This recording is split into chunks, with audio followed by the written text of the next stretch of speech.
Som, teste. Vamos lá, senhores, vamos iniciar então mais um webcast dessa nossa trilha de webcasts do MVP IT Showcast. Sandro, você está online? Está conseguindo me escutar perfeitamente? Opa, estou ouvindo, Rovão. Estou aqui online. Show de bola. Então vamos lá, vamos iniciar esse processo. Tivemos um problema aí com o servidor na Microsoft, foi bem demorado para subir o PPT, mas agora a gente já está online, a gente já consegue iniciar o processo e começar arrebentando a boca do balão. Então vamos lá, gente. Essa série de webcasts, chamada de MVP IT Showcast, é uma série de webcasts que envolvem 17 pessoas, 17 contributors aí dentro do ambiente de internet que vocês conhecem, a maioria de vocês conhecem essas pessoas, com N temas sobre principalmente as coisas que a gente mais usa no ambiente Microsoft. Hoje, eu e o Sandro, junto com o Rafael Mantovani e também com o Robson, vamos estar falando um pouquinho sobre alta disponibilidade no Exchange Server 2010. Então vamos iniciar. Vamos lá. Vamos ver se esse servidor vai nos responder rapidamente aqui. Então, segue aí, Rover Marinho, Sandro Zamboni. Está faltando a foto do nosso amigo chamado Robson, mas a gente vai colocar a foto dele no final para que você consiga visualizar aí o nosso amigo. Vamos lá, a agenda de hoje, nós temos a introdução, que é alta disponibilidade. Em seguida a gente vai falar um pouquinho sobre HA nas funções CAS e Hub. E vamos passar por DAG, falar um pouquinho aí desse recurso do Exchange Server 2010.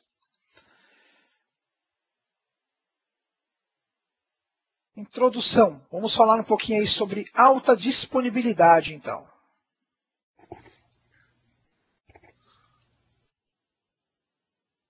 Sandrão? Opa, vamos lá. Quer tocar? Vamos lá. Pessoal, aqui tem o conceito, do que é alta disponibilidade.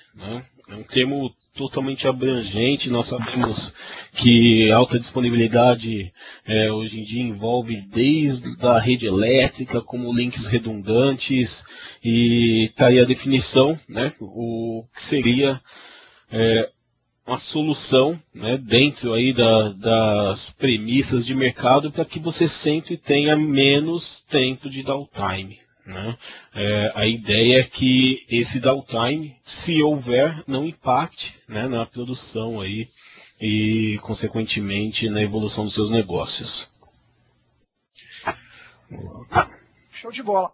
Quando a gente viu o que é alta disponibilidade, aí a gente pegou esse passo do Wikipedia, que fala que um sistema de alta disponibilidade é um sistema informático resistente a falhas de software e energia, cujo objetivo é manter os serviços disponibilizados o máximo de tempo possível.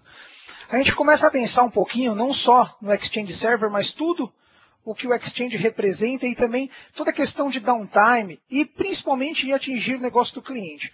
E aí vem a pergunta, que hoje a gente colocou nessa tela, que é o seguinte: sendo assim, como ter downtime sem atingir o negócio do nosso cliente?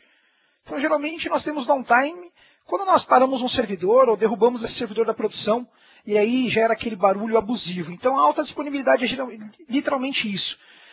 Conseguirmos fazer o downtime, seja para aplicação de patch ou na questão de erro, sem atingir o nosso cliente, o próprio negócio do mesmo. Então, a gente vai falar um pouquinho sobre isso. Vamos continuar aqui nos nossos PPTs.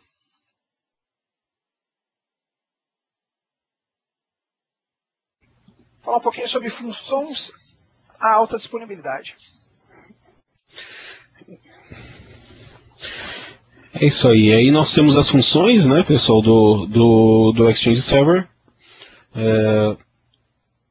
Colocamos aí o Mailbox, que a principal feature no 2010 é o suporte ao DAG. As funções de CAS e Hub, que no mundo real aí nós vemos muito essas duas roles trabalhando em conjunto, onde nós temos principalmente aí o NLB e o HLB, que é o Load Balance por hardware. Colocamos até um parênteses aí, preferencialmente por hardware.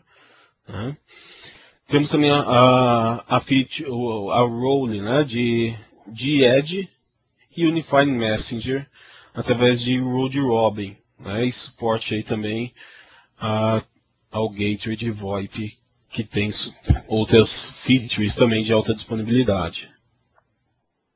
Show de bola.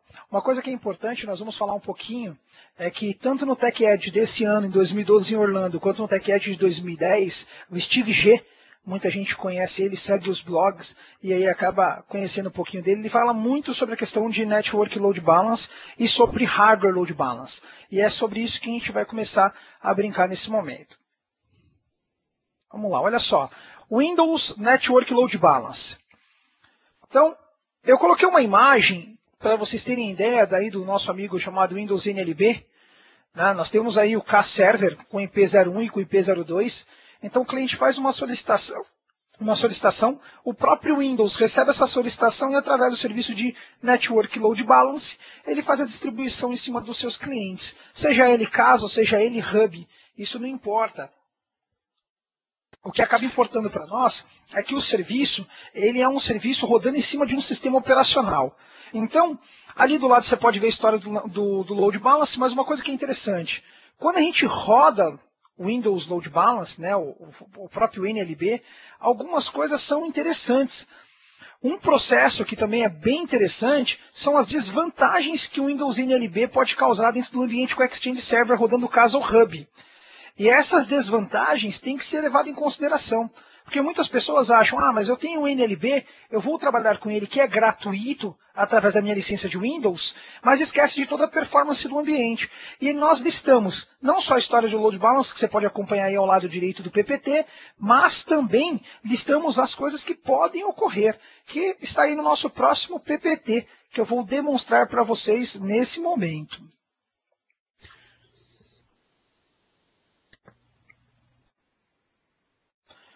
Aqui, ó.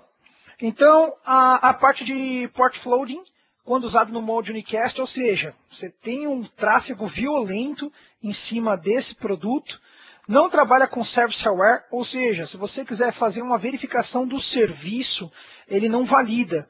Isso é importante, né, Sandro? Porque se a gente fizer somente um status de servidor, por exemplo, IP e porta, a gente pode estar entregando isso no servidor, que é o CAS, que vocês estão vendo nessa outra imagem aqui. Vou voltar aqui para nós. Vocês estão vendo? Opa, vamos lá. Volta. Está voltando, volta mais um. Aqui. Vocês estão vendo que ele vem para o servidor CAS, só que o servidor CAS pode estar ativo com IP e porta, mas o serviço de IS não está funcional. Com certeza, ele fecha a conexão lá na porta, mas a aplicação não está funcionando. Ou seja, se isso acontece, você simplesmente tem um problema, porque ele vai entregar o processo na porta 443, por exemplo, de um acesso Web Access, e não vai subir o site. E aí você vai ter, óbvio, né, um cliente totalmente irritado. Quando você adiciona Remove Nodes, isso aqui é uma coisa muito interessante. Tem muita gente que tem o seu Windows Network Load Balance funcionando, e ele fala assim, não, mas não tem problema, eu simplesmente vou pegar aqui e vou desconectar um node, e vou conectar um outro, e é transparente. Não, não é transparente. Não. Seu cliente vai desconectar. Óbvio que ele vai conectar novamente, porque aí você está falando do auto-discovery, ele vai achar o outro servidor, tudo bonitinho, mas ele vai desconectar. Se você tiver aquele cliente ou nível de serviço bem agressivo, você vai sentir essa diferença. IP com persistência, se você tiver necessidade de ter um IP com persistência, de fazer NAT reverso, você vai ter problema. Não pode ser combinado com DAG. Então, por exemplo, uma coisa que é importante.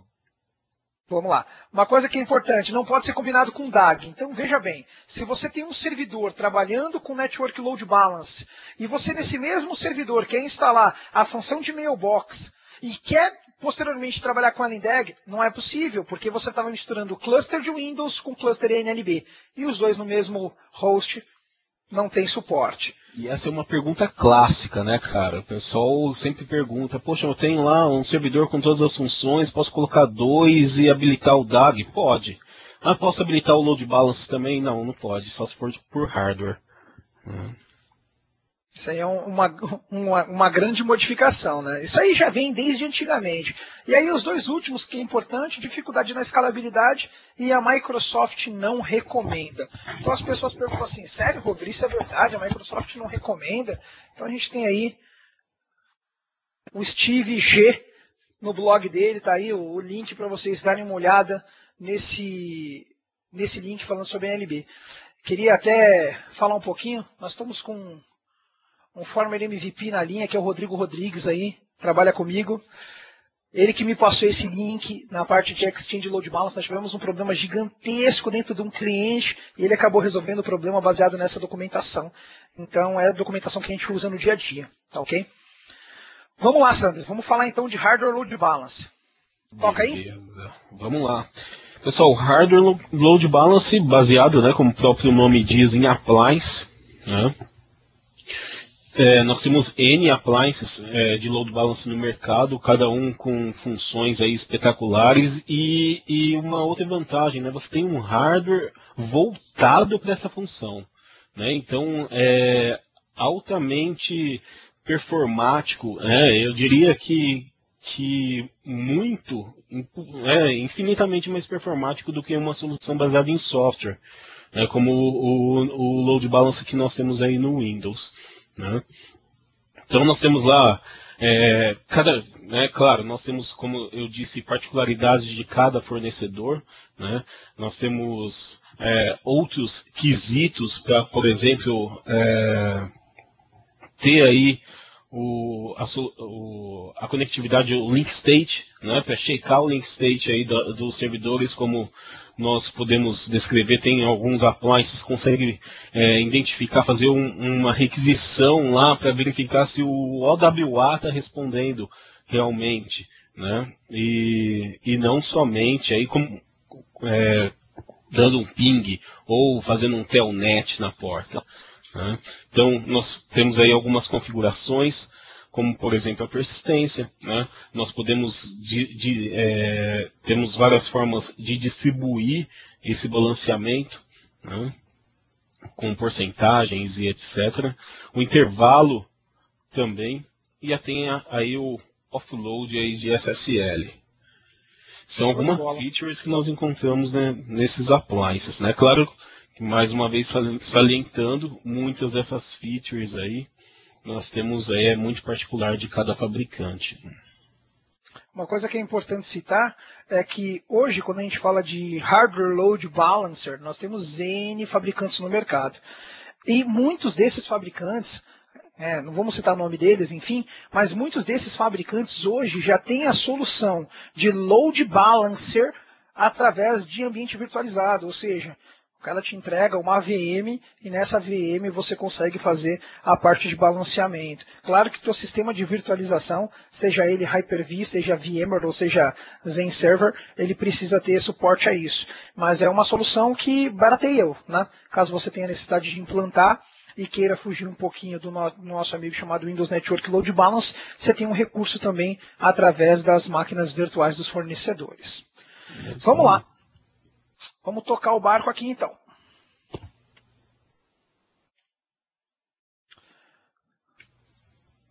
Vamos lá. HA nas função CAS e Hub. Então, uma coisa que é importante. Dá um toque aqui.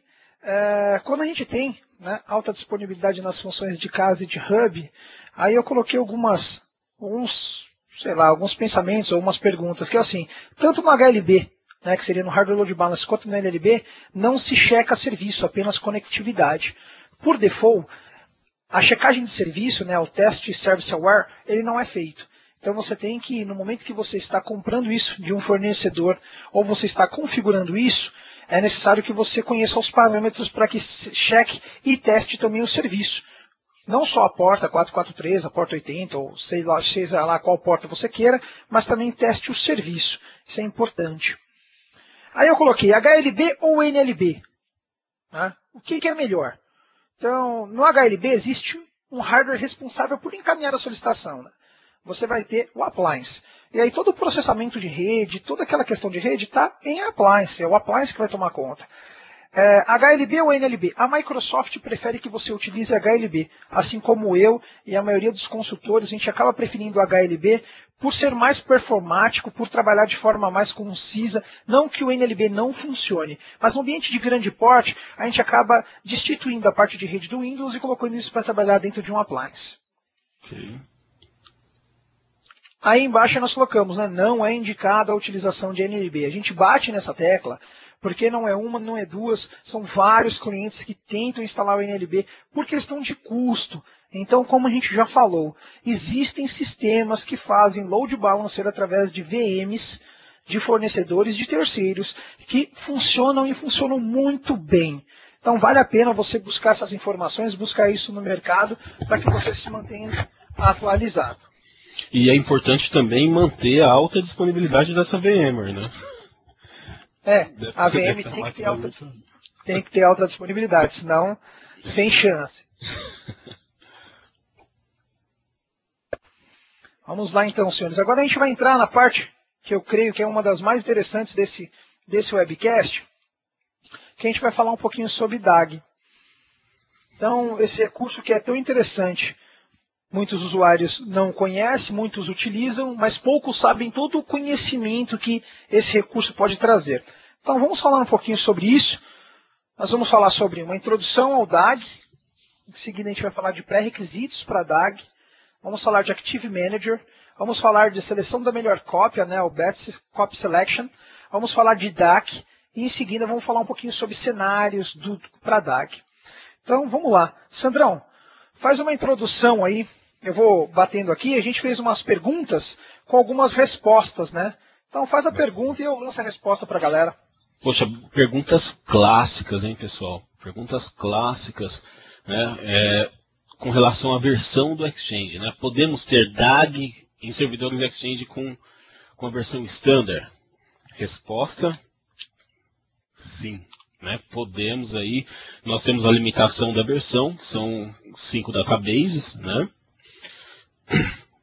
E aí na versão Enterprise podemos ir até 100 databases aí por servidor, porém o DAG está, né, presente aí na versão também, na versão Standard do Exchange. Lembrando, pessoal, que é requisito aí, mais para frente nós colocamos aí no PPT, é requisito o serviço de cluster. Então, essa versão, não confundam, né, a versão do Exchange com a pergunta aí de baixo, que é a do Windows, a versão do Windows. Então, posso ter DAG no Windows Server Standard? Não, né, porque nós não temos aí no Windows Server Standard a feature de cluster. Né? Isso já acaba no 2012, né, Rovão? Yes. Nem brinca, mas acaba assim. Tem muita coisa que vai mudar no Windows 2012. No 2012, na verdade, não existe, né? O Vidal está aí online com a gente. Vidal, se você quiser jogar um comentário, você que está fazendo bastante webcast sobre essa questão de Windows 2012, sobre nuvem, mas não tem o licenciamento baseado em Standard, né? É baseado em Enterprise, em um outro nome. Tem mais a questão de OEM, mudou um pouquinho o conceito. Mas vamos lá. Nós temos aí quantos servidores podemos ter aí no DAG. Né? Nós temos a limitação aí de até 16 servidores de mailbox dentro do mesmo grupo. Aí um conceito que é importante. Essa limitação, galera, não é por causa do Exchange. Essa limitação é uma limitação do Windows Clustering. Então, por isso que indo para o Windows 2012, a gente vai ter muita mudança. Então, a gente está esperando aí sair a galera batendo em cima, ó, pode usar com o Windows 2012, vamos ver se vai funcionar tudo, se vamos ter mais um SP, um rollup, alguma coisa do port aí, que dê suporte para tudo isso. Qual o tamanho da database do DAG? Né? Isso acompanha aí os limites da versão. Né? Então nós temos aí um limite de até 16 terabytes. Olha que beleza. Né? Por favor, não usem isso em produção. Não, que isso. Backup é rapidinho, restore também de uma database de 16 tera, bem rápido. Acho que todo mundo já teve alguma questão de disaster recovery baseada em backup, sabe do que a gente está falando e sabe que 16 tera é muita informação. É muito vídeo, muito TST. Imagina, Rovão, rodar exeútil e Zinteg numa base dessa. Que beleza. Nossa, nem dá para citar. Pessoal, podemos ter uma cópia do DAG no nosso Exchange On-Premise e no Office 365? Não podemos. Só no Exchange On-Premise. Ótimo, agora só um minuto, antes da galera do cloud começar a falar. Gente, a gente está falando de Office 365, então não tem como. Pô, Rover, mas e se eu tiver um servidor no Azure, ou se eu tiver um servidor na minha cloud privada e numa cloud pública, meu amigo, se você tiver integração dessas redes, estiverem dentro do mesmo domínio, você tiver uma VPN site to site, fica à vontade. Coloca DAG. Processo funcionando. Sem problema. DAG. Mas DAG com o Office 365 não é possível, ok? Podemos rodar o DAG aí com múltiplas subnets, né? Sim, podemos. Né? Isso é suportado aí no Windows Cluster. Então nós podemos trabalhar aí com múltiplas redes aí no nosso ambiente DAG. Isso é interessante, porque se a gente pode trabalhar com múltiplos IP subnets, a gente pode pensar também que, opa, então peraí, Rovão, eu posso trabalhar com a minha DAG distribuída em locais geográficos separados? Como eu disse, se você tiver conectividade, fica à vontade. Dentro do mesmo Active Directory, dentro de sites, site 1 e site 2, você pode transformar e trabalhar da forma como você queira com a DAG. Lembra só que você precisa ter um link com uma grande velocidade e uma latência bem baixa para não ter problema. É isso aí.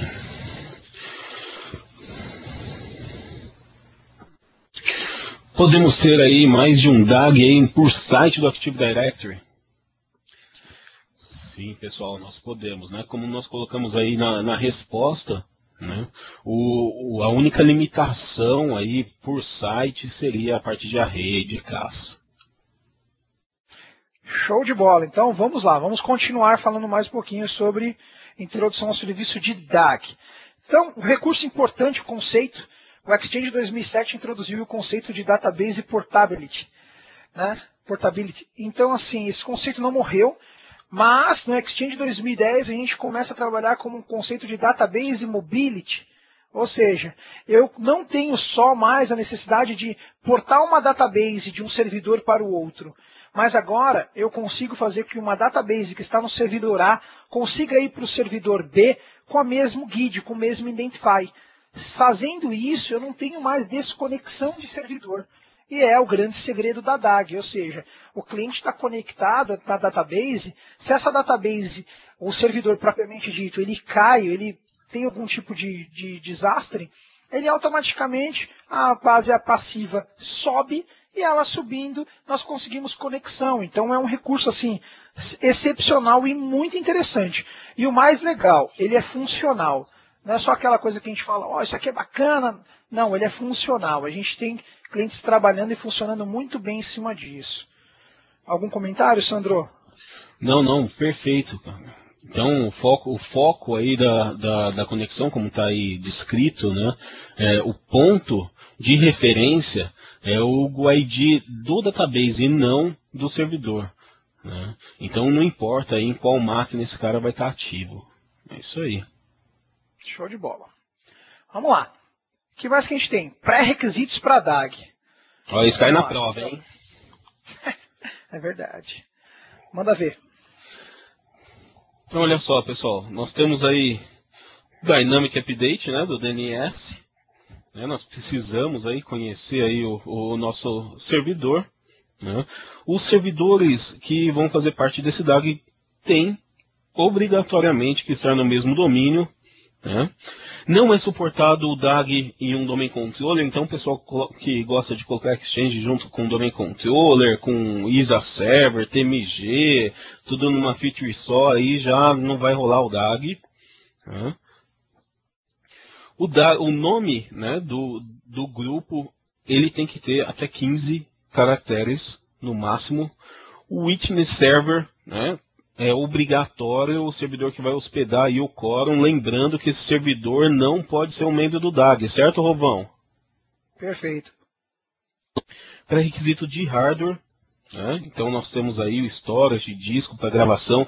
Um outro lance muito bacana aí com relação ao DAG, que é uma solução, né, que você pode, utilizar, dependendo, claro, do seu ambiente, mas é uma solução que permite você utilizar discos SATAs, por exemplo, até em ambientes aí de grande porte, né, por ter aí várias bases e réplicas, você não precisa obrigatoriamente, né, dependendo, claro, da tua massa aí de dados e conexões, ter discos muito rápidos aí nesses servidores. Né? E nós temos aí, né, duas interfaces de rede. Aí entra uma melhor prática que nós vamos falar aí mais para frente, aí em outro webcast, né, Rubão, que é a parte de performance. Né?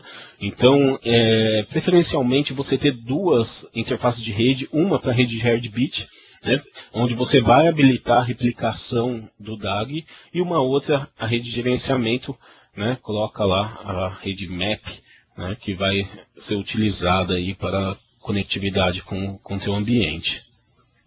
Pré-requisito de software, mínimo Windows Server 2008, né? Pode ser Standard? Não pode ser Standard, tem que ser Enterprise, né? Ou Data Center, que seja. Né? E a feature aí de Windows Clustering Failover instalada. Né? Nós podemos até instalar lá criar o DAG, mas você não vai conseguir atribuir aí o servidor se você não tiver a feature de failover clustering instalada no servidor. Show de bola. Vamos lá, vamos conhecer um pouquinho mais do DAG. Requisitos é uma coisa bem tranquila. Se você acessar o library da Microsoft, você vai conseguir também o passo a passo para conseguir executar as atividades que ele solicita. Então não é algo muito, pode-se dizer, difícil. Uma coisa que é importante, né, na questão de pré-requisito de hardware, e aí eu indico a leitura do library no seguinte tópico, no tópico de rede, né, na questão de gerenciamento da rede MAP e da rede de replication. É importante que você entenda como esse conceito funciona e principalmente como que ela vai estar configurada. Então, existem os links no final do webcast, a gente vai colocar esses links, depois nós vamos disponibilizar também o vídeo, o PPT, para que você consiga fazer os seus testes. E aí tem uma novidade, uma surpresa para vocês no final do webcast que eu vou falar, mas é muito importante. Principalmente a questão do Xbox? É quase isso. Olha lá, hein? Principalmente a questão de Heartbeat, da rede de replication. É interessante conhecer o conceito. Uma coisa que é muito bacana. Mas a gente vai falar sobre isso lá no final, na grande surpresa. Vamos lá.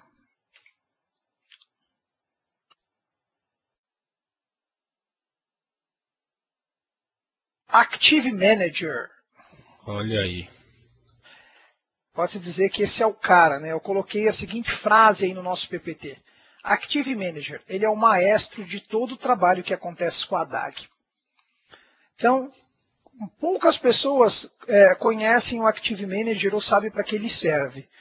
Mas ele é um recurso muito importante dentro do DAG, porque, na verdade, o Active Manager ele é como um serviço dentro do DAG. Ele funciona dentro da DAG, é um componente interno.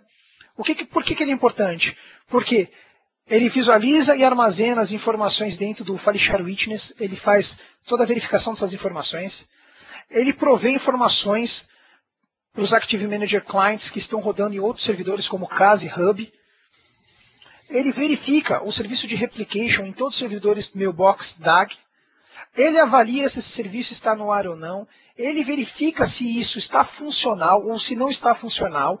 Se a cópia que está sendo feita está ativa ou não está ativa. Se ela está com lag de cópia, de replicação de dados ou não. Então, assim, ele é o centro, né?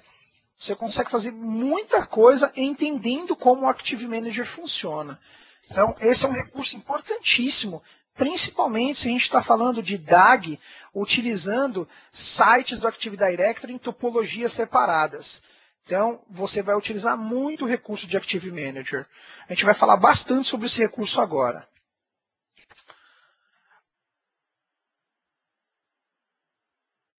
O Active Manager ele é dividido em dois conceitos, né? Na verdade, são três. O primeiro conceito, acho que passou direto aqui, eu acabei não falando, mas eu quero voltar aqui. Essa última frase, vou selecionar aqui para a galera para não ter problema. Essa última frase aqui, ó, que é o quê? Quando um servidor não faz parte de um DAG, ele é um Standalone Active Manager. Ou seja, mesmo um servidor que não está funcionando em DAG, mas ele tem a feature de Mailbox Server, ele tem o Active Manager trabalhando na função Standalone. A partir do momento que colocamos esse servidor dentro de uma DAG, ou seja, de alta disponibilidade, aí a gente começa a ver o conceito de PAN e o conceito de SAN, que nós vamos falar um pouquinho agora. O PAN, esse Primary Active Manager, ele é executado num nó, onde nós temos o mailbox, e é um nó onde é o owner dos recursos. Ele é inteligente ao ponto de obter todas as notificações de alteração da topologia. Tudo o que acontece na topologia de mailbox, o PAN ele tem acesso a essas informações. Caso aconteça uma falha, é ele o reagente, ou seja, ele que toma as medidas em cima de um failover ou de um desastre. Ele tem a inteligência de escolher a melhor base de dados baseada em critérios, a gente vai ver isso mais para frente, mas baseado em critérios, ele vai avaliar a melhor base de dados e, além de tudo, ele detecta falhas na database que está rodando dentro do high available, né, que seria dentro da DAG, e também se a gente tiver Information Store local, que seria o nosso amiguinho rodando localmente. Ele consegue analisar isso. Esse é o PAN. Pô, Rover, eu posso ter no mesmo servidor o PAN e o SAN? Não, você não pode ter os dois no mesmo servidor. Porém, o SAN, o Standby Active Manager, ele roda em todos os outros nós que não tem DAG. Ele detecta as falhas também, detecta e localiza essas falhas. Também reage às falhas, faz a solicitação ao PAN para que ele inicie o failover, baseado num critério, ele vai escolher a melhor database. E ele responde também ao CAS e ao Hub sobre qualquer tipo de cópia que esteja ativa ou que esteja sendo hospedada. Ele consegue ter essa inteligência. Então, na verdade, esses dois recursos trabalham em conjunto, fazendo com que, sempre que tenha um desastre, o SAN localiza essas informações e manda para o PAN, e o PAN consegue reagir baseado em critérios, localizar a melhor cópia de database para subir esse serviço. É isso aí. É isso aí. Lembrando que os critérios aí, existe N critérios, nós vamos falar mais para frente, né, entre indexação, índice de index, fila, ativação e etc. Vamos lá, Rubão. Vamos lá. Uma coisa que a gente colocou aqui, aí o pessoal, pô, peraí, mas como que eu sei localizar um PAN ou localizar um SAN? Então fica tranquilo, tá aqui, ó. Qual o membro do DAG que é o PAN atual? Então você tem aí o Get Database Available Group, o nome da sua DAG, aí você lança um FL, Primary Active Manager. Ele vai trazer para você a resposta de quem é o seu servidor. E como que você pode mover esse servidor de um lado para o outro? Tá aí a linha do Move Cluster Group ou Cluster Group, e aí você, grupo de cluster / mover. Lembrando que a última linha, gente, coloque group, tá? Cluster Group, não grupo. Uma traduçãozinha meia boca aí. Eu selecionei isso aqui, ó, que eu achei bem legal, que é o quê? É as mensagens que ele gera. Então, olha só. Active Manager on the Server Standalone. Ou seja, poxa, se é um Standalone, a gente está falando do quê? De um servidor que está em DAG ou que está fora da DAG? Ou seja, o servidor está fora da DAG. Então, ele mostra para você todo o processo, você consegue fazer a visualização aí do Event Viewer. Você consegue visualizar também, ó, Active Manager Configuration detectou uma role e a current role, ou seja, quando ele faz a evolução dos trabalhos, ó, promovido para PAN, quanto tempo o PAN está rodando, Standalone para SAN, a identificação da role que ele tinha, que ele tem, fazendo o move de SAN para PAN. Tudo isso você consegue visualizar através do Event Viewer.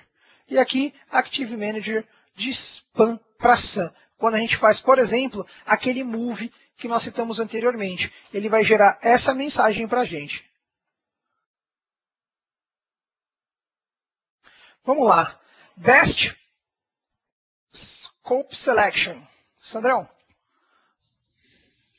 Vamos lá. Esse é a seleção, né, da melhor cópia, no caso aí de uma situação de falha, né, do servidor. Então nós temos lá,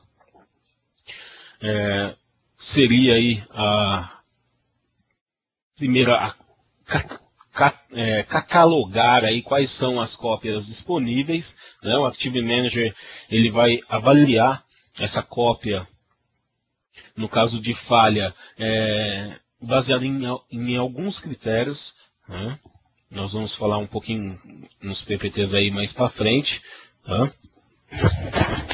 Ele tem uma premissa aí, que é o terceiro ponto, né? Que, claro, os servidores que estão inacessíveis, eles não vão entrar nessa seleção do Active Manager, então você não corre o risco de você ter a sua cópia direcionada para um servidor que esteja down, por exemplo, tá? Mesmo aí que tenha a referência dessa cópia aí no DAG. Né? E nós temos também aquela preferência de ativação, né? Onde nós direcionamos de uma certa forma essa seleção do Active Manager para determinados servidores, os quais aí os critérios vão ser analisados primeiramente, vamos dizer assim. Show de bola. Lembrando, gente, que todo o processo que rola aí no nosso amigo Best Copy Selection é o Active Manager que está fazendo isso por trás.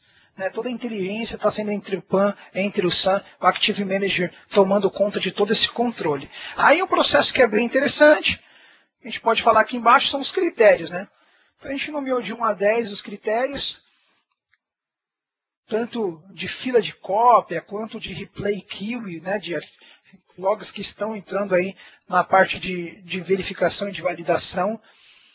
Esses critérios são importantes quando a gente avalia o cenário. Então, falar sem ver o cenário é um pouco complexo. Então, vamos colocar no cenário aqui, só para a gente validar esse processo. Então, olha lá. Seleção da melhor cópia. A gente colocou um exemplo de 4 servidores dentro do mesmo DAG. E eles têm aí o DB1 no servidor 1, DB2, DB3, o servidor 1, servidor 2, servidor 3, servidor 4 com DB1. DB1 ativo no servidor 1 com cópia passiva nos outros 3 servidores. Repare agora na tabela aqui embaixo que nós colocamos o quê? Além de você ter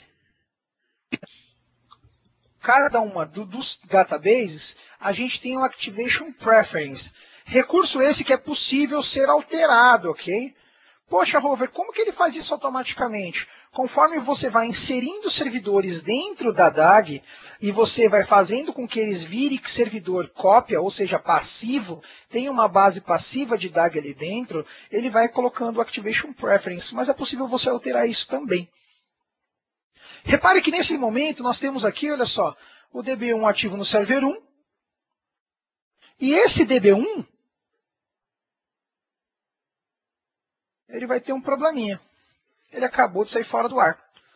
A partir do momento que ele sai fora do ar, a melhor cópia que nós temos até esse momento, baseada em preferência, é o servidor 2. Então, eu vou colocar aqui, ó. Ele ordena a lista de cópias disponíveis com base em preferência de ativação. Primeiro conceito dele, Activation Preference. E baseado nesse Activation Preference que a gente está falando aqui, ele vai fazer o seguinte, ele vai simplesmente trazer o servidor que ele vai tentar primeiro a erguida, né? Ele vai erguer esse serviço. E aí um processo que é importante, quando a gente fala do nosso amigo chamado Best Copy Selection, é tudo o que acontece depois que ele faz a seleção da cópia.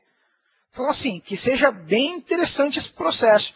Ele vai através do Activation Preference, depois ele pode basear no tamanho de logs que estão em fila, tamanhos de logs que estão no diretório de replay, ele tem todos uns processos para serem feitos. A partir do momento que esse processo é validado, a database ela vai ser erguida. Aí a gente tem um primeiro problema. Não, pera aí, Rovão. Nós tínhamos a database 1 e tínhamos a database 2. Então nós tínhamos essas databases validadas dentro do servidor, conforme a gente viu na imagem. Então o que acontece com esse recurso? Quando nós perdemos essa database do servidor 1.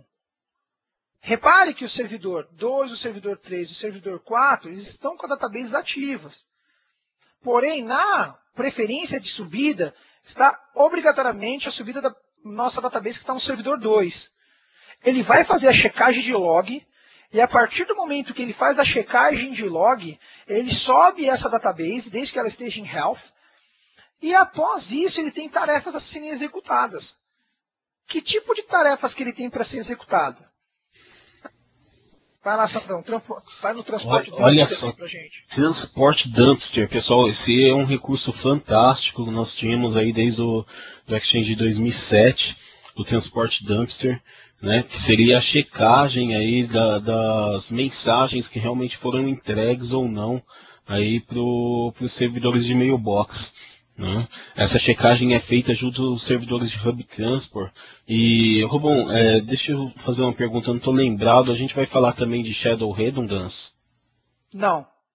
Não? Não nesse momento.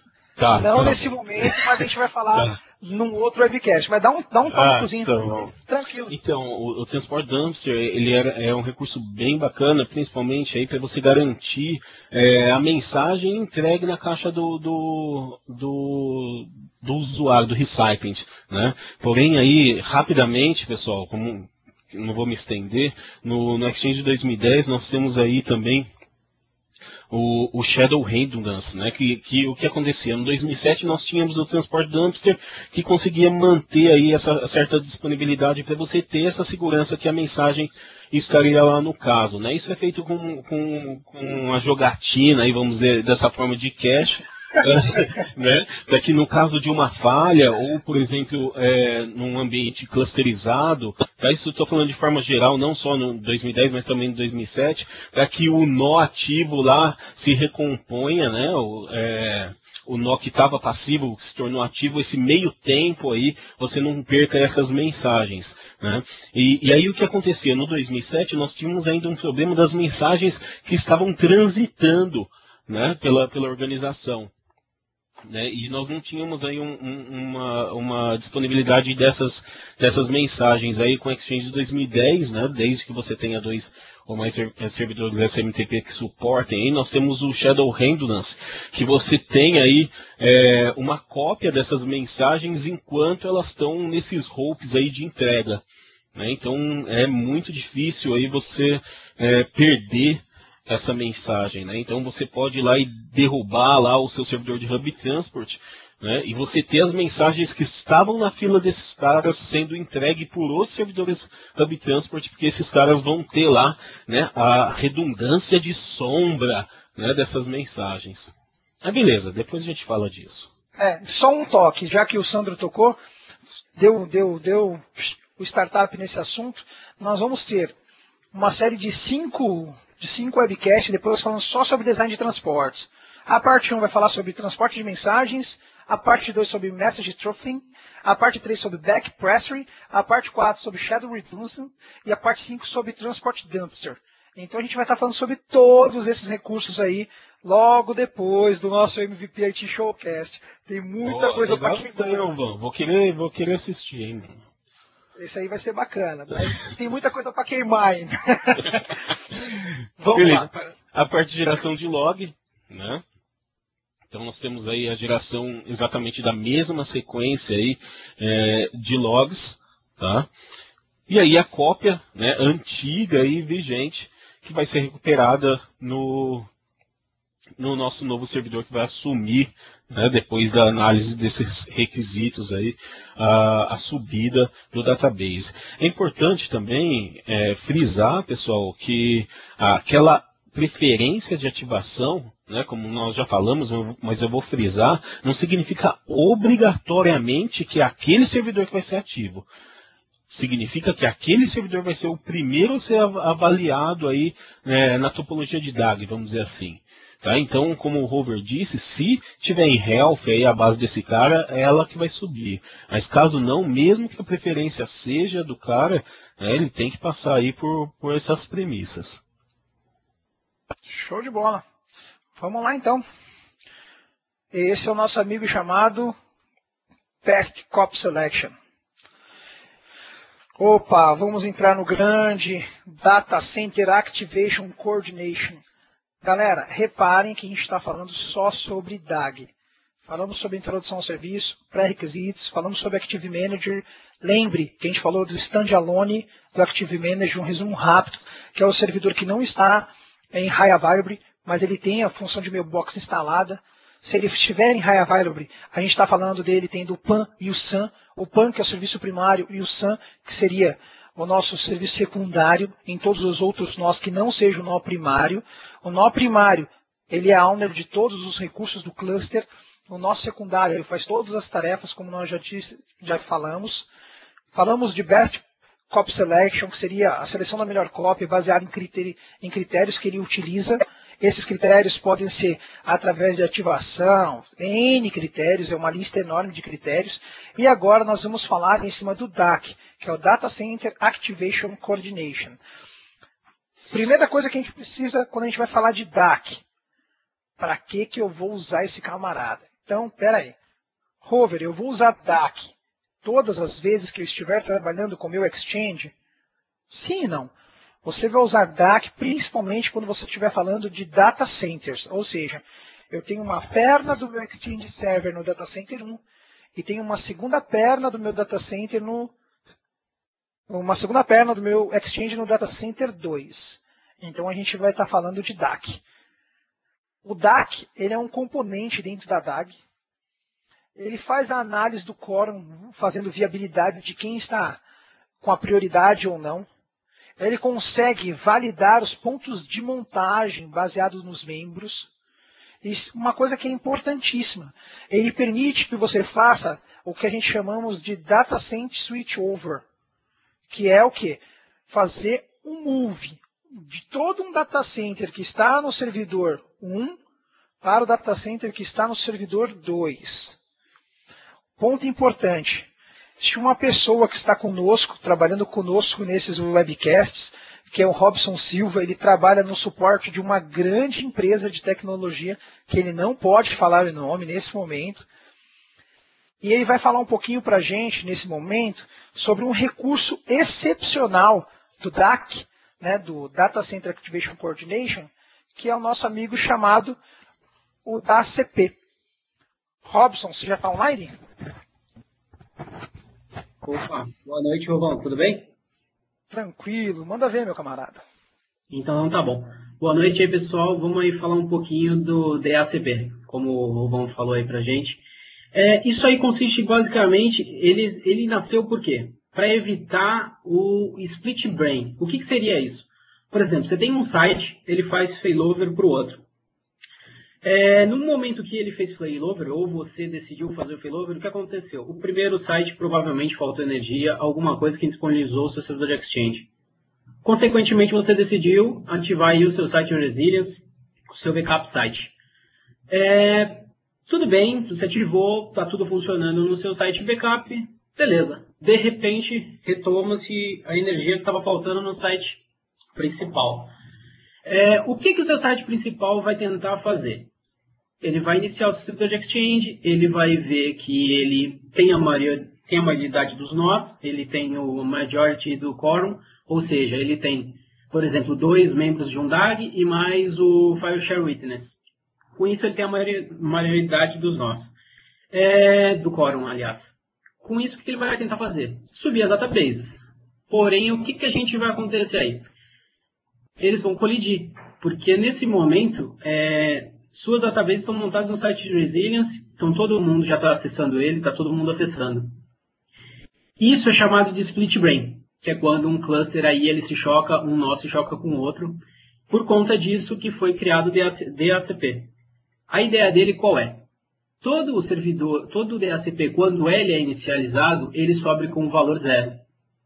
ele só vai alterar esse status para 1 quando ele conseguir se comunicar com o próximo, com os demais membros do DAG.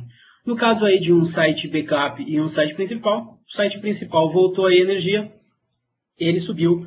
Só que ainda por padrão, sites principais, backups, enfim, quando você retoma energia, o link de WAN não volta imediatamente, ele leva um tempinho. Ou seja, esse tempinho que se leva é o que poderia causar split brand dos dois subirem e se colidirem. Graças ao DHCP isso não vai acontecer, porque ele só vai alterar o bit de 0 para 1 quando o site principal conseguir se comunicar com o site backup no caso. Então, com isso, ele evita esse cenário aí de split brain. Além disso, do DHCP, o DHCP é utilizado quando a gente tem mais de 3 membros de um DAG, tá? De 3 para mais membros, ou seja, 3 ou mais servidores de mailbox fazendo parte de um mesmo DAG. Quando a gente tem 2 servidores de mailbox fazendo parte de um DAG, ele vai levar em consideração também o horário que o servidor foi ligado. Vai ser feito um cálculo se o servidor foi ligado antes, foi desligado antes do servidor do site de backup. Com isso ele decide quem é o maior aí, quem é que tem a maioridade do cluster, e com isso vai deixar a cópia ativa num ou no outro. Basicamente o DHCP é isso, é evitar que eles se colidam, as databases sejam montadas em 2 sites aí e cause aí todo um alvoroço, problemas, enfim, dado atual de um lado, dado desatualizado do outro. Basicamente é para evitar esse cenário aí de split brain. Bom, quer adicionar alguma coisa aí? Quero sim. Eu só não me lembro se o DAC, o DHCP, ele foi ativado pós-Service Pack 1, foi isso, não foi? Isso, exatamente, é uma funcionalidade do Service Pack 1. Além disso, né, o RTM a gente tem que tomar cuidado aí, porque o ciclo de vida do RTM já está fora aí de suportabilidade. Então, quem estiver ainda rodando o RTM, aí sugiro pelo menos atualizar para o Service Pack 1. Aconselho o SP2 aí, já para a gente ter a funcionalidade aí de Hybrid com Office 365, enfim, novas funcionalidades, vale mais a pena ir direto para o SP2. Show de bola. Só citar uma coisa que é importante, eu coloquei uma imagem aí, galera, que era literalmente que nós tínhamos em um cliente. Então ele funcionava com uma única DAG, 4 servidores e 2 sites bem colados, um próximo ao outro, coisa assim de 3 ruas, 3 avenidas, uma para baixo, assim, coisa de, sei lá, 2 quilômetros. Mas que nós tivemos um problema nesse cliente por não termos o Service Pack 1. Na verdade, não existia ainda o Service Pack 1 e o ambiente teve um split brain, ou seja, a famosa, né, síndrome do cérebro dividido, e não foi nem porque um servidor ficou fora e nem porque outro servidor ficou fora. Nós tivemos um problema no core da rede. Ou seja, o backbone que fazia a conexão entre as duas vertentes saiu fora do ar. Para o Exchange do lado 1, o servidor do lado 2 estava fora. Para o Exchange do lado 2, os servidores do lado 1 estavam fora. Então, vale ressaltar que a gente também tem o DHCP, né, junto com o DAC, funcionando para causar também e resolver, melhor dizendo, toda a problemática, não só do Exchange, mas também quando você tem um problema, pode-se dizer, no seu backbone, porque eu vivenciei isso. E é importante que a gente tenha esse recurso ativado. Sim, acho que essa imagem aí deixa isso bem claro, né? Porque a gente foge até um pouquinho da questão da falha de energia aí, que é a grande vilã das databases, e a gente cai num ponto aí comum aí de todos, que é o link aí, uma falta de comunicação entre dois sites. Eu nem cito o restante do que aconteceu, que foi punk. Eu imagino. Sandrão, algum comentário? Não, cara, esse recurso é importantíssimo mesmo, porque imagino o que aconteceu depois aí. Imaginem só você ter aí a mesma database montada e logs e dados sendo comentados ao mesmo tempo em lugares diferentes, né? Show de bola, vamos lá então. Continuemos. Nós vamos continuar por mais cerca de 5 minutinhos, senhores, ok? Só para a gente finalizar, a gente tem aqui a questão dos cenários para DAG, né, uma coisa que é importante. Então eu coloquei 2 cenários aqui para a gente conversar. Robson, fica à vontade se quiser falar também sobre cenário. Então, cenário 1 que é DAG de servidores no mesmo site. Então, os quadrados azuis são os servidores, né, Exchange 1, Exchange 2, Exchange 3, com as suas funções. E o segundo cenário, que é um DAG em servidores em sites separados. Só um adendo, nesse cenário 1, reparem que o Exchange, todos os servidores, têm a função Mailbox, Hub e CAS. Então, provavelmente, ele deve estar utilizando aí um Hardware Load Balance, porque se ele tem tantos CAS e tantos Mailbox, não poderiam estar instalados na mesma máquina ou rodando em cima de NLB, de Windows Network Load Balance, como nós falamos lá no início. Provavelmente, nós temos aí um appliance fazendo isso. Alguém quer fazer algum comentário sobre esse cenário 1, DAG de servidores no mesmo site? Não, tranquilo. Cenário básico, geralmente, quando a pessoa tem o quê? 2, 3 servidores, mesmo no local físico, mas ela quer fazer a replicação das databases. Então a replicação é baseada em log, o log shipping de um lado para o outro. Um dado importantíssimo quando você vai calcular o espaço em disco que você vai gastar é que se você vai ter no servidor 1, DB1, DB2, DB3, você tem que ter o tamanho das DBs mais o tamanho de log para que ele consiga estar ativo. Então não adianta que você tenha o servidor Exchange 1 e Exchange 2 e você não tem espaço suficiente para sustentar a database DB1, DB2 e DB3. Você precisa ter essas databases todas em espaço em disco para que ela consiga subir em caso da falha total do servidor 1. Já no exemplo do DAG de servidores em sites separados, Robson, Sandrão, algum comentário? Eu tô aqui, o Robson. Eu tô aqui, eu tô tranquilo. Pode seguir aí, vamos lá, a gente.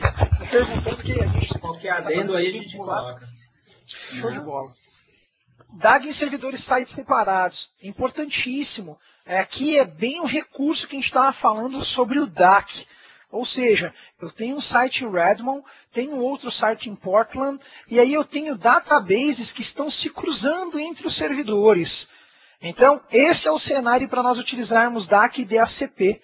Este é o cenário para a gente conseguir ter o gerenciamento completo da nossa infraestrutura em caso de disaster recovery, seja por problemas em cima de compatibilidade de aplicativos ou de appliances de rede, seja por problemas de eletricidade, ou seja, como diz o Leandro nos webcasts deles, o Satangos veio aqui destruir um site. Você vai estar com isso funcional. Então, isso é muito importante para funcionar perfeitamente no ambiente.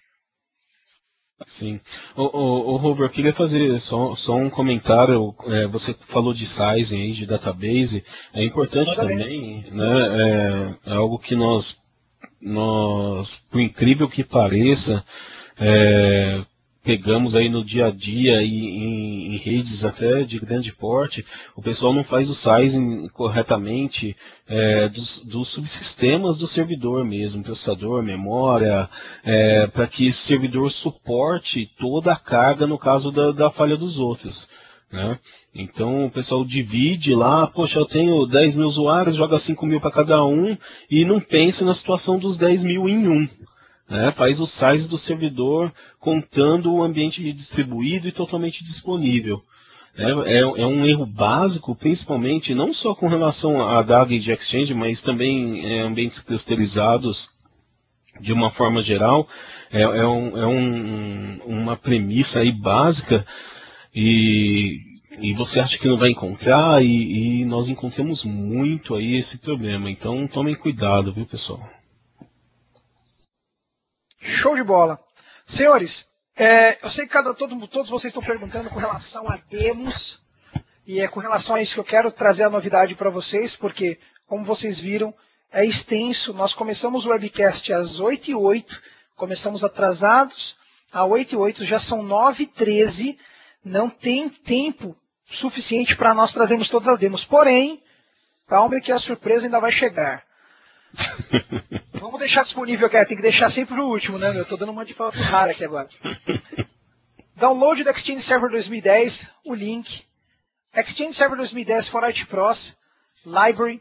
Você tem que ler isso, porque ali tem todo o conhecimento, é show de bola. E o Exchange Team Blog, que é toda a parte de dos melhores, pode-se dizer, todos os desenvolvedores, todas as pessoas que mandam muito bem Exchange dentro da Microsoft, escrevem nesse blog. Então assine o RSS para que você fique atualizado e tenha todos os recursos possíveis e imagináveis e utilize, né, o teu Exchange da melhor forma possível. E agora, vamos lá. Uma coisa que é importante, só relembrando, os próximos webcasts de Exchange, lembrando que nós estamos trabalhando com uma galera imensa, profissionais de alto nível, falando sobre N webcasts. Nesta semana ainda, só estou dando uma olhadinha na minha planilha aqui para atualizar vocês. Olha só, hoje é dia 24, no dia 26, às 5 da tarde, nós vamos ter o André Ruchel falando sobre autenticação em estações Linux no Windows 2012, utilizando GPOs.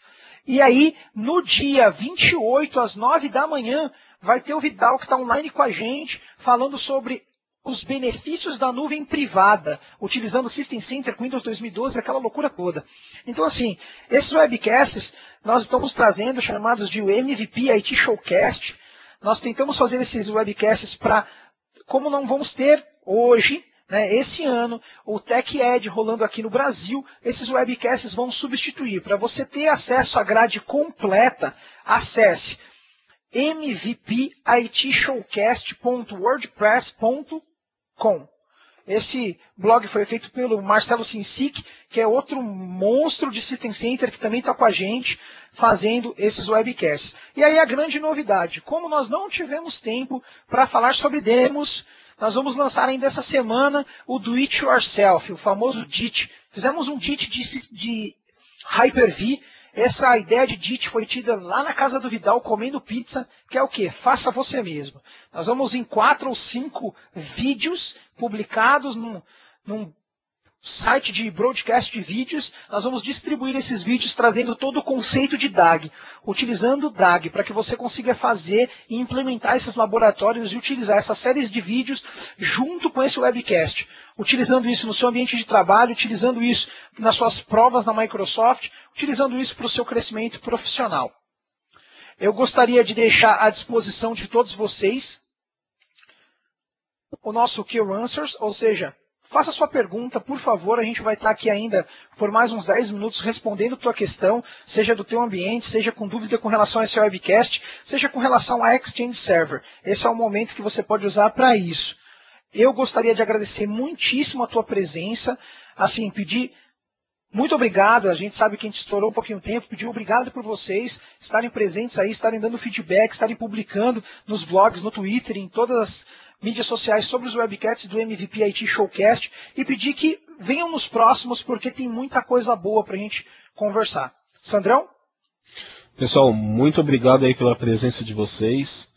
Valeu mesmo. Como o Robert disse, tem muitos webcasts ainda, até o final do ano aí. O MVP IT Showcast vai estar em andamento, né? Não só com relação ao Exchange Server, mas Windows Server e outros produtos. E muito obrigado mesmo pela presença de vocês. Show de bola. Só para finalizarmos, o Robson acabou de me falar aqui, me chamou aqui no bate-papo e pediu que eu colocasse para vocês o blog do TechNet Latam. Então tem muita coisa em português sobre Exchange, está aqui, ó, aqui em cima. Não sei se você consegue visualizar, blogs.tecnet.com/b/latam. Muita coisa em português sobre... Pode falar. Povão, não só sobre Exchange, tá, pessoal? Tem muita coisa lá sobre DS, sobre Windows, sobre Hyper-V, enfim, uma série de coisas. E muita coisa no nosso idioma. Acho que isso aí é muito interessante. Por mais que hoje em dia a gente se vire aí, vai lendo inglês, nem todo mundo ainda tem aí uma facilidade. Então, acho que na nossa língua nativa, aí, independente de qualquer coisa, acaba sendo mais fácil aí de entendimento alguns conceitos um pouquinho complexos aí, ainda mais no outro idioma. Então tá aí o endereço para vocês, o blogs.tecnet.com/b/latam. Lembrando que também tem uma série de artigos muito bons sendo escritos no TechNet Week em português, né? Essa parte de TechNet Week em português está sendo tocada por NMVPs dentro do Brasil, e um dos caras que está enfiado de cabeça em cima disso, trabalhando muito em cima disso, é o Luciano Lima. Aí o nosso muito obrigado para o Luciano e todo o movimento que ele tem feito com o Yuri Diógenes e a galera da Microsoft Corp. Então, senhores, eu gostaria de agradecer, finalizando nesse momento esse webcast, e pedir que, caso tenha dúvida, estaremos aí mais uns 10 minutos. Muito obrigado pela participação e até a próxima. Falou, pessoal. Até a próxima.